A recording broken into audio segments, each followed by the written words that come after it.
ইদানিং আমরা লক্ষ্য করছি যে কিছু সমাজ বিরোধীরা তারা বিভিন্নভাবে আমাদের সমাজে এবং বিভিন্ন স্তরে একটা বিভ্রান্তি সৃষ্টি করার চেষ্টা করছেন। বিশেষ করে সাম্প্রদায়িক সম্প্রীতি নষ্ট করার জন্য কিছু গুজব রটানো, ফেসবুক বা সোশ্যাল মিডিয়াতে কিছু বিভ্রান্তিকর পোস্ট দেওয়া। এছাড়া আরেকটা জিনিস আমরা লক্ষ্য করি যে কিছু ধর্মীয় স্থানে কিছু আপত্তিকর জিনিস রাত্রের অন্ধকারে ফেলে রেখে দেওয়া এবং সেটার মাধ্যমে কোনো বিভ্রান্তি সৃষ্টি করা। তো এইসব কারণে আমাদের এখানে কিছু কিছু জায়গাতে একটা অশান্তির বাতাবরণ সৃষ্টির চেষ্টা করা হচ্ছে।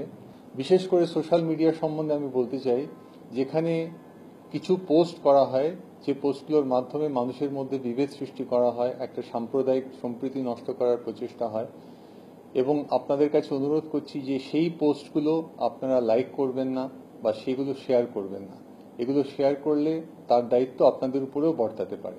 আজকে আমরা দেখতে পাচ্ছি কয়েকটা গুটিকতক জায়গাতে এই সমস্ত কারণে কিছু উত্তেজনার সৃষ্টি হয়েছে, কিছু বিভ্রান্তির সৃষ্টি হয়েছে। প্রশাসন সেই সব জায়গা, স্পর্শকাতর জায়গাগুলোতে বিশেষ ব্যবস্থা নিচ্ছে। আপনাদের কাছে আমার অনুরোধ, আপনারা আমাদের সহযোগিতা করুন এবং যাতে করে শান্তি, সম্প্রীতি এবং আমাদের এই রাজ্যের যে বৈশিষ্ট্য, একতা, সেগুলো আমরা রক্ষা করতে পারি। আজকে আমি প্রশাসনের তরফ থেকে আপনাদেরকে অনুরোধ করছি যে আপনারা আমাদের সঙ্গে সাহায্য করুন, প্রশাসনের সঙ্গে সাহায্য করুন। আপনাদের প্রশাসন আপনাদের সাথে আছে এবং যে সমস্ত স্পর্শকাতর এলাকা আছে সেখানে পর্যাপ্ত পরিমাণ পুলিশ ওখানে রয়েছে। আপনাদের নিরাপত্তা সুরক্ষিত রাখার জন্য আমরা দায়িত্ববদ্ধ।